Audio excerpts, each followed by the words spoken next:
Hello again, lovely viewer. In the last part we saw how Flattards can't even get basic naked eye observations of the positions of the stars right, and how they think the sun is a flying spotlight.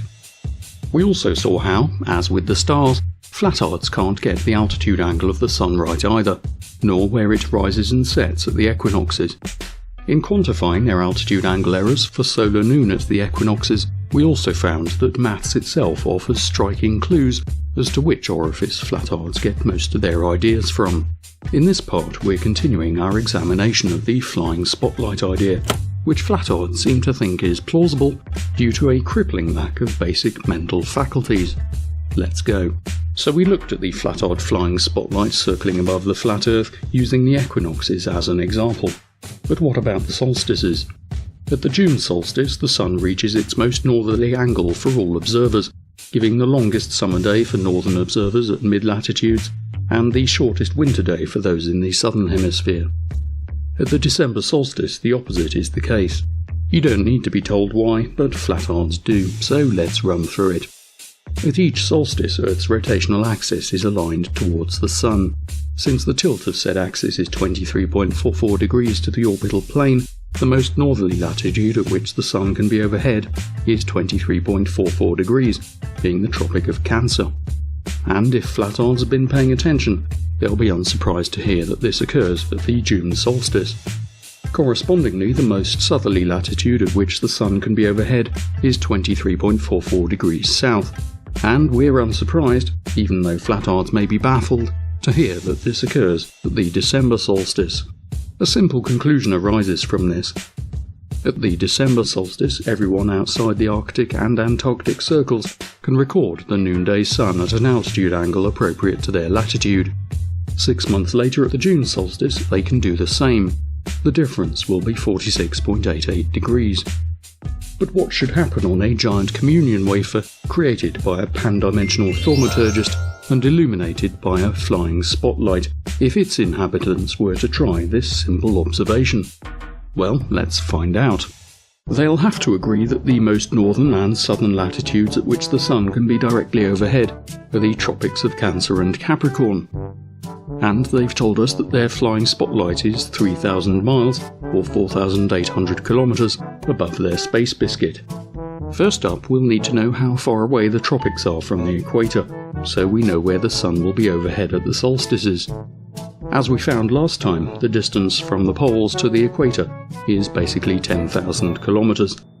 We divide that by 90 for each degree of latitude on the flat Earth, and multiply by 23.44. For Flattards, the tropics, then, are 2,604 kilometers from the equator. Our equatorial observer will see the December solstice sun 4,800 kilometers above the Tropic of Capricorn, 2,604 kilometers away.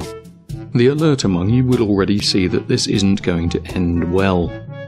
Using our old chum the tangent formula, we find that Mr. Flattard should see the noon sun 61.5 degrees above his horizon, or 28.5 degrees from his zenith. This is already wrong, as we know that he should see the sun 23.44 degrees from his zenith. Since the Tropic of Cancer is the same distance from the equator, our feckless Flattard will also see the June solstice 28.5 degrees north of his zenith. So the angular difference between his observations should be 57 degrees, rather than the 46.88 that reality prefers. We don't need to do any more to show that Flattards are imbeciles, but if you're going to do a job, you should do it properly. Let's calculate the angular difference Flattards should expect to see for every degree of latitude on their space pizza. We use the tangent formula every time. The only thing to watch out for is that between the tropics the angular difference is the sum of the angles from the zenith, and beyond the tropics the angle is simply the difference in altitude angles. Don't blame me, blame the Flattards. Crunch the numbers and we end up with this graph. Now would be a good time to remind ourselves that in reality, wherever you are, the difference is always 46.88 degrees. So let's add reality to the graph. Oops. Nobody familiar with tangents of angles, which is simply the ratio of the opposite and adjacent sides of the triangle, should be surprised at this. It can never give a straight line. It is simply fundamentally impossible for the flat Earth to match what is really observed. The explanation favoured by those of us who aren't wedded to their conspiratorial insanity is that Earth isn't flat, and that the very idea is complete bollocks. Let's go back to an equinox. We saw in the last part that to match basic observations of sunrise and sunset at equinoxes, the flat-width flying spotlight must create an illuminated area that nicely divides the flat Earth in half. This immediately tells us that the Flattard flying spotlight has a lampshade. The equinoxes only happen twice a year, and strictly aren't days, but moments in time when the sun crosses the celestial equator, which is why day and night aren't quite of equal lengths on the equinoxes. For the purposes of this discussion, that simply doesn't matter. There will be 2 times per year when the flying spotlight has to illuminate Earth this way. Every day, though, it's daylight for essentially half Earth's surface and night for the rest. That leaves us with the question of what the Flattard flying spotlight does for the rest of the year. Let's start with the June solstice. We've already seen that at this time the sun appears furthest north of the celestial equator. Due to Earth's tilt being 23.44 degrees, everywhere north of the Arctic Circle will have 24 hours of sunlight. The North Pole will be halfway through its 6 months of constant daylight, and locations on the Arctic Circle will be getting their only day of 24-hour sunlight. On the opposite side of the world, locations in the Antarctic Circle get their only day where the sun doesn't rise, and the South Pole will be halfway through its 6 months of darkness. On a spheroid, these things are easy to understand. Half of Earth is illuminated, half isn't. What does this illuminated area look like on a turtle-mounted space pizza, though? Let's unwrap a spheroid illuminated per the June solstice back out onto a flat Earth and see where night and day are. It's clearly different to the half-and-half illumination of the equinoxes that we looked at earlier. What does this mean for flatwidths? It can only mean one thing. The Flattard flying spotlight's lampshade changes shape. For day lengths at different latitudes to match reality, this is the way the giant frisbee Flattards think we live on would have to be illuminated. The magic lampshade changes shape to give us the changing seasons because reasons. Inscrutable reasons. Hey! As the June solstice passes, the lampshade returns to its equinox shape over the next 3 months, and then for another 3 months the sun heads south until we get to the December solstice. In reality, this is dead simple to understand because on the other side of Earth's orbit, its axis is facing the other way to the incident sunlight, so we have the opposite situation to the June solstice.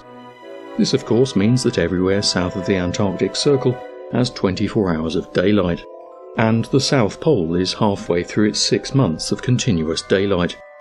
So let's watch the change in illumination from the September equinox to the December solstice on a flat Earth. You can see where this is going. It presents a problem for Flattards because for them, the far south is a ring around their king-size god biscuit. That means that a single light source has to illuminate this ring thanks to the magic shape-shifting lampshade. Naturally, Flattards have an explanation for this, and by explanation I mean a haphazard collection of blustering expressions of outright denial. They claim there is no 24-hour sun in the far south. Quite how they know this is still unknown because, according to them, nobody can go there, and since none of them have left their trailer parks, they haven't been there either. But they know there is no 24-hour daylight in Antarctica because reasons. If there really were no days in the year with 24 hours of daylight south of the Antarctic Circle, that leaves Flattards fumbling to explain another aspect of their special little terrarium. How exactly does the Flattard flying spotlight, with its magic lampshade, illuminate Earth between the September and March equinoxes?